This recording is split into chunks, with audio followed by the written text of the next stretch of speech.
Alright, so we start off with our main character, wondering why no one before him tried being a superhero.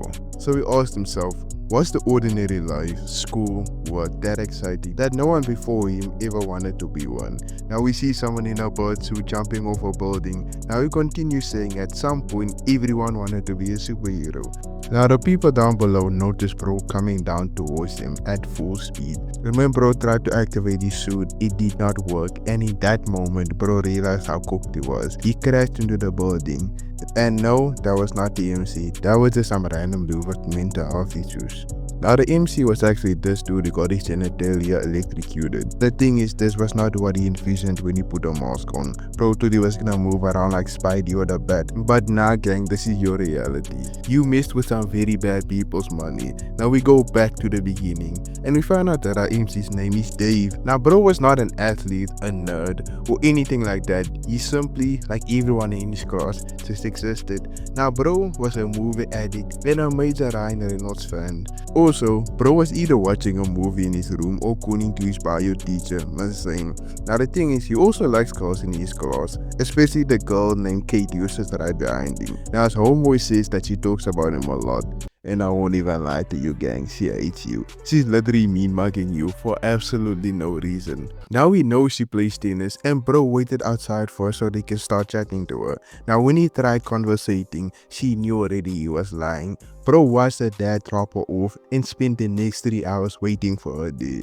Son, I'm not gonna lie, that is not the play that the coach threw up. She tells him to get away from her, to stop looking at her in class, cause he gives her the creeps. And I won't lie bro, she fried him. The thing about Davies bro was a normal Joe Smo, and his mom died when he was 14 years old due to an aneurysm. He doesn't have the typical sad superhero backstory. He imagined himself yelling at a funeral that he'll avenge her.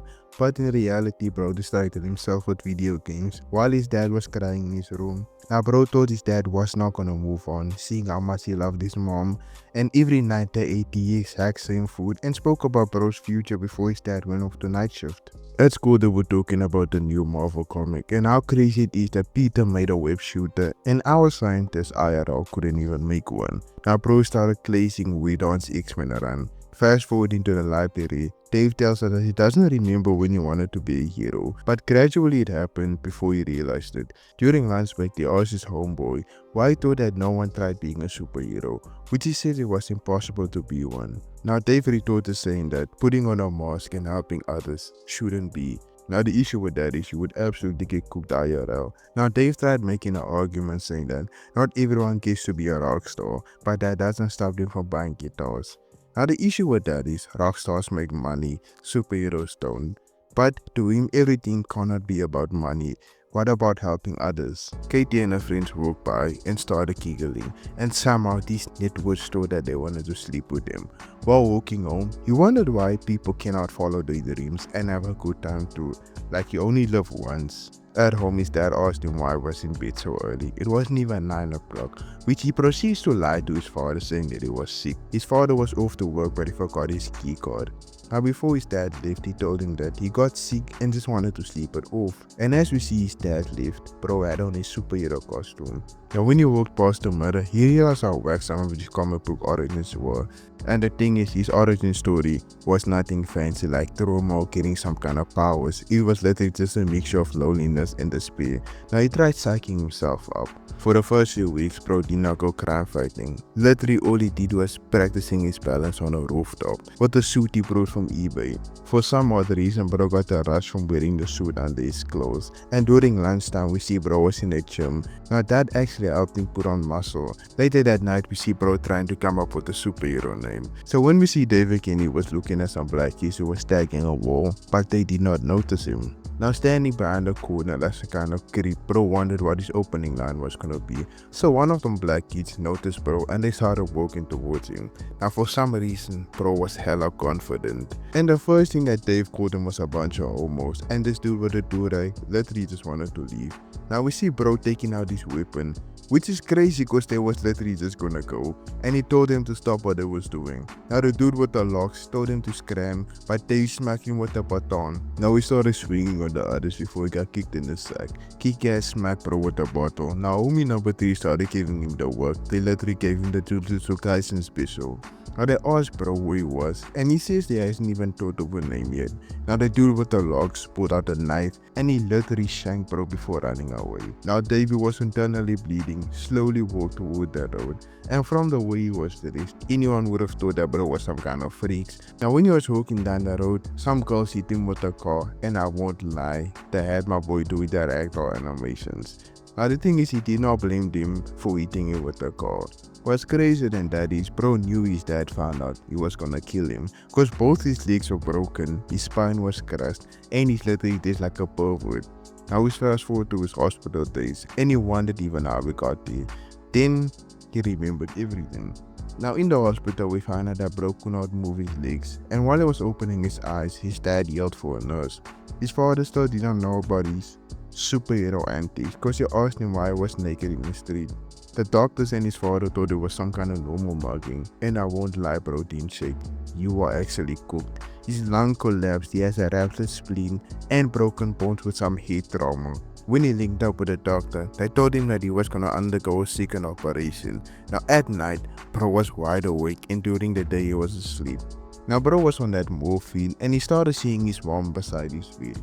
Now off the move, his mom talked to him with dad about like 2 years ago, and she called him selfish for almost dying and leaving his dad alone. Now he said he was not gonna die, but that is the same thing that she said too. Hearing that, bro started panicking cause he did not wanna die. Fast forwarding a little, bro had 4 more surgeries, went to counsel for 2 months, then went to physical rehab for a couple of weeks. And that's when it finally hit him why there were no superheroes IRL. Now when he got home, his dad turned his bedroom into a mini living room, with his dad giving him everything he wanted. And as soon as his father left, bro started crying cause he realized how much bills his father had to pay. So 2 months later, bro went to school, and during his lunch break, bro started capping about what happened to him. Now when he got home, he took all his comic books and burned every single one of them, cause it took 6 months literally away from bro's life. Now he was like, I'm never gonna do that again, which was a lie, cause not too long after that, bro had the mask back on. Now when we see bro again, he was told to have some shame, cause they caught him laying naked in front of teenagers. But he was like, nah, I wasn't even doing that, what you talking about?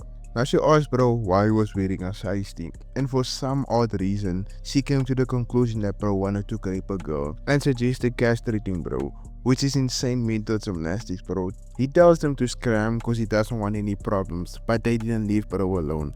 Then suddenly someone ran into him. Now the same dude got the mess beat out of him. Now the Puerto Ricans who were jumping the black dude told him to scram, but he was like nah, and he wondered if he was dumb or brave before giving the Puerto Ricans the work. Now he yelled for them to leave bro alone. Now the blood was spraying everywhere. He called the bystanders to call the cops because they were literally gonna kill bro. Now the gang member hit bro with a dustbin. Some black dude called for his homies to show up because Kick-Ass was reverse jumping the Puerto Ricans. Back to the fight, they were jumping the mess out of him bro. And he started to fight back, and he got bloody. They tried stomping him out, and he hit the bald one, then got hit with the trash can again. Then all of a sudden bro locked in before kicking them away. He stomped one in the nuts before smashing bro's mouth in. Balls. Now the fight ended with a drop kick, and he somehow managed to scare the Puerto Ricans away. Bro had them waving the white flag after the bloody fight. Now bro's teeth were smashed in, his ribs were broken, and he could barely see. But the bright spot is he did not let the dude get killed. Now they all started cheering for bro, and the dude he saved thanked him. We got to one of the civilians who were recording, and bro was like, yeah, I'ma post this on YouTube. Alright, this gonna be the end of the video. I'ma catch y'all next week. If you rock with the content, you know what to do. If you hate it, you know what to do. Hey, just in case you never hear from me again, good morning, good afternoon, and good night.